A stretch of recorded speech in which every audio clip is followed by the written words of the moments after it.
But understand this, there's a trick, there's a trick. You took something that God has already placed there and made it into your image of what you wanted. Now, I tell you what, make a, let's see, if you can do. What is the name of that? A bunaflatwell. Make a bunaflatwell. Uh-huh. Do you know what it looks like? No. Do you know what it feels like, smells like? It doesn't exist. I didn't think so. You see? So you've taken something that only God has made in the first place and changed it and rearranged it to your particular thing. I'm basically remembering or adapting something that's already get your there, own dirt. You know, get your own dirt. Right. So I'm taking some of his dirt and that's right. making it mine in a way. Right. Nobody can be God, but they can be godly and work in the same way. But there's nothing that anybody of any planet in any time and to the future at any time can create that does not exist somewhere, and that's that. We can rearrange it, your dream of a tree. That toilet seat in there, that was, you're sitting on plastic and all that jazz, but what happened is somebody took this ingredient from Earth, that ingredient from Earth, imaged it into a convenient, nice shape, and all the machinery that it took, and make a living off of building toilet seats. But he did not invent the ingredients. He just made his tree in the shape of a toilet seat. No. Some dinosaurs made the ingredients. Long before that, dear. Is anything I'm saying making sense? I mean, helping to... Is any of this helping you, honey? Yeah. Okay. It is. We are so great, it's pathetic. Get a hold of it. He said, I have come to give life abundantly. And everybody, to them, abundant life is $40 million every month, and I can go out and blow it and have fun because I got 40 the next month. Abundant life. It's more than that. I am richer than the richest man on earth because I get to play around in my dream.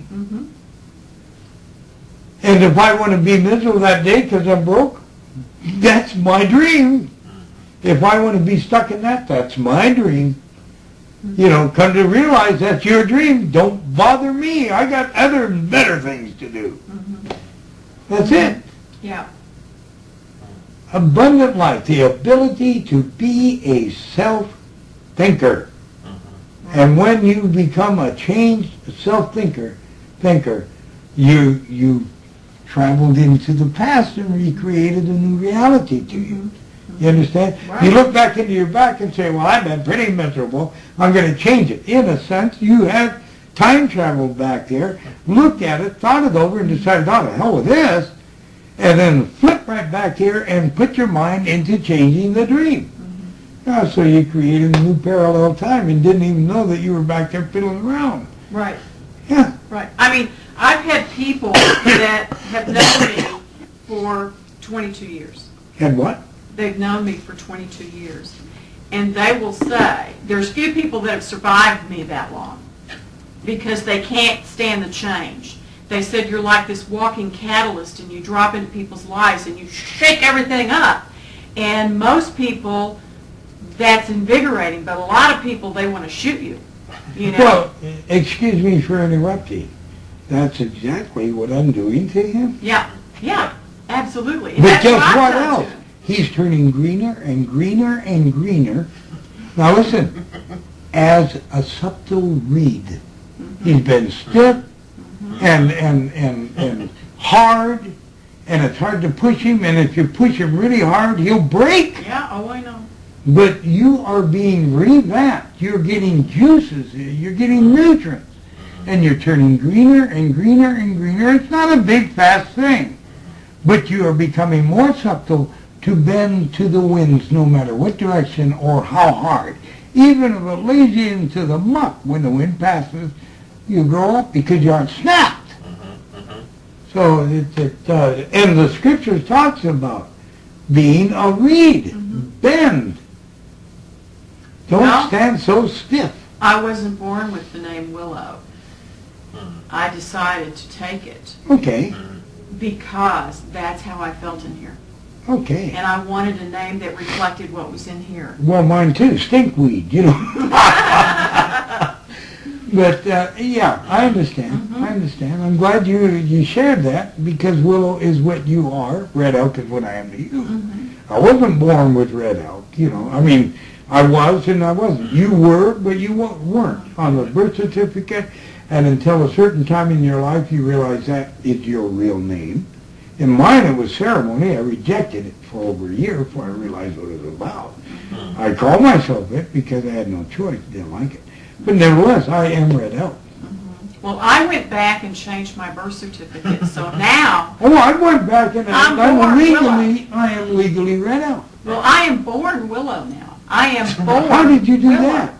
Good trick. It was a good trick. I didn't know they'd let me do it. I thought I'd try and see if I could go back and change how I was born, the name I came in with, and now my birth certificate says I was born Willow Rand. Did you physically go in or spiritually go in? No, I physically did it. She bureaucratically went in. I did. I did. I had to go in and change mine to Van Wart Fortdort. Well, I thought it was interesting. I said, I wonder what that does to time now, because now I'm born Willow Rand. Right. And the old you never existed. The old me never existed. It's disappeared everywhere. That I is made it cool. disappear everywhere. That is cool, and I'm going to disappear too. Okay. So let me have another smoke. We're going to be leaving here pretty quick. I'll kill this. Unless before I go out to have a smoke, is there something in this particular line of thought? Okay? No. All right. Okay, I'd like to explain to people listening to this tape and to these people here. I am two people in the sense that I am half Indian.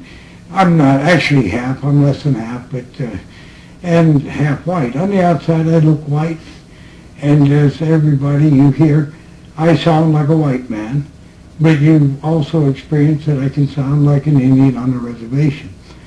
And it's easier for me to be white in sound because I was born in street shoes. But I feel totally Indian, and when I speak Indian, people have more respect. But in Indian, you speak much slower, and there's not enough room on the tape, and I don't give a dang anyway. You accept me the way I am, period. I can go full-blood Indian and speak in total, perfect Indian dialect. I can do it with the Indian res type thing and stuff like that. But time is too short to take time. And so I am what I am, and I do what I do, and I am two people in that sense. And all heart, all everything else is total Indian. All outside is total white. And so just like duality in spirit, I'm duality of blood. And so just for the information, all right? No excuses, that's the way I am. That's the way I was born. I had no choice over the matter. Oh, boy, as for that, let me add this. Nobody has a choice of what they're going to be born. Period. If you look at your ancestors, your bloodline, and so on and so forth, I'm Indian, you know, or I'm black man, or whatever. That's what you are at this moment.